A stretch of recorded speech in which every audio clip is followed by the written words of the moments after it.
Possibly one of the most important conferences that's been going on since 1954 that you never heard of. And joining me now to talk about Bilderberg is a man who has been following the group, Luke Rudkowski of We Are Change. He joins us from New York. Now, Luke, those protesters outside the Bilderberg conference are saying the secret meeting is undemocratic. They say that leaders are meeting and forming policy and creating a new world order of sorts. Gates to David Jacob Rothschild's coming together and setting a plan and agenda for the next 12 months. And then from leaked inside moles, we hear those plans. We see the same thing happening, and we report on it. And everything that we report on happens. And we have to be really careful about these secretive elites. They're meeting in secret. I mean, these people love all the attention they could get. This is the one time that the major mainstream media is not giving them any attention. They're meeting in secret, and all the bad things are always done in darkness. And if you go on the American mainstream television right now, you turn on the channel, they're not talking about this meeting. They're talking about Gary Coleman's wife. Not even Gary Coleman. Gary Coleman's wife, for God's sakes. Okay, you say that there is some leaked information about what's going on here and that they're setting policy and agenda for 12 months that has come true in the past. Give me an example. Give me some examples if you have them. The oil prices, the U.S. economy. I think the economy is the biggest one because in 2006 there was Estalon and Tucker who came out and said that they're going to try to destroy the U.S. economy in order to make a one-world economic system, a one-world kind of government ruled by the IMF and the World Bank where they have one world currency. And then what do you see in 2008 and now in 2009 and leading up to 2010, a crash of the American dollar. They want to destroy the American dollar in order to have a one world government currency. And then they set up the G20 and the G8 to implement that. The U.S. dollar is in high demand now with what's going on in the Eurozone. Yes, but they definitely, that's why they're meeting right now to talk about how to recover the euro. They want the euro to be successful because this is what they also did before. David Young, the chief member of the Bilderberg members, said that the European Union created the European Union. They do this to integrate parts, to integrate the world. They're trying to do this with America, with the North American Union, because when they integrate the Europe, the North American Union, less people have more control over more land and more people. That is their ultimate goal, to have power, money, and control, and that's what they're doing. That's why this meeting is so critically important to the euro and to the American dollar. And you can say the American economy is doing fine right now. Let's see what's going to happen within the years, because we gave $24 trillion, according to Bloomberg News, to the Wall Street banksters. Timothy Geithner was in charge of that. He goes to these meetings as well. Paul Volcker also goes to these meetings. He's a part of the Obama recovery economic team. These people are not these people don't want a strong dollar. They want to destroy the dollar. They want to destroy American sovereignty and freedom because it's the only thing standing in their way for a global consolidation of power.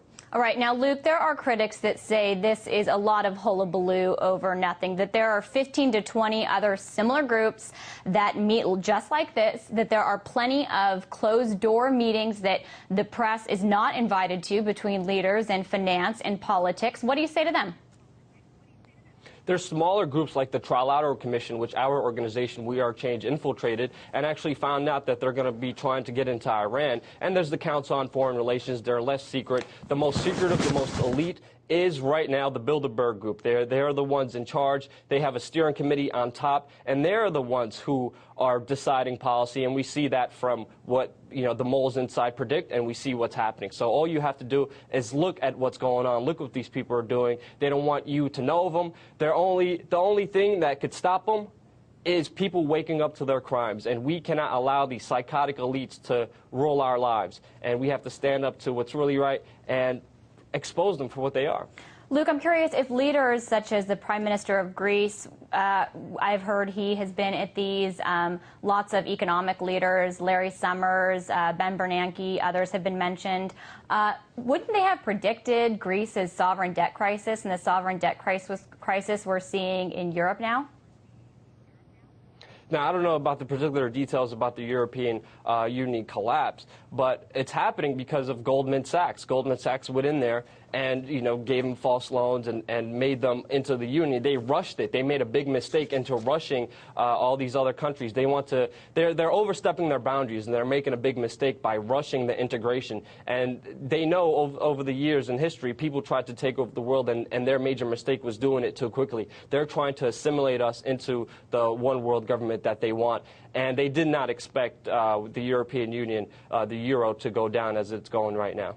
Now, I know you're concerned over a number of things going on there. Are you concerned that the law's being broken? And in that report from our reporter that's there, a protester mentioned the Logan Act. Is there a violation that you believe is going on? All you have to do is go online and read the Logan Act. They are violating policy. I mean, how would you feel about your elected Democratic politician meeting with international banksters, transnational corporations, media moguls, and deciding policy? And, people say, oh, this is nothing. Well, they actually do set policy. Condoleezza Rice sets policy. Timothy Geithner sets policy. We have all the people surrounding Barack Obama going to these meetings. They go to Barack Obama and they tell him what to do. Do you feel comfortable, with your decisions of our life being made by undemocratic, illegal, plutocratic, psychotic elites? Do you feel comfortable with that? No, I don't. All right. Well, we appreciate you having Moles there and giving us the insight that you're hearing from within that conference that is shrouded in secrecy, as it has been for decades, going on now in Spain. Now, you heard Luke there say, how would you feel about these people meeting in secret forming policy? Well, from Spain to Washington, D.C., many of you have a lot to say about how you'd feel about the Bilderberg Group meeting. And some of you have even commented about the secret society right on our website. Here's what you've been saying on our YouTube page. Sarah says secret meetings are annoying, but they've been happening since the beginning because leaders tend to identify with each other's. And while it looks wrong what they agree to do to their population for one another, it works out in the end. And DY How to 10 writes, globalists thrive on secrecy and ignorance. If I were one of them, I'd cancel Bilderberg meetings for a decade or two and wait it out. And finally, Absurd Revolutionary says Bilderberg is doing anything right now. They are definitely maintaining a plan they already had, and that is how to create a world depression. Some strong opinions there. We'd love to hear more, so weigh in on our website.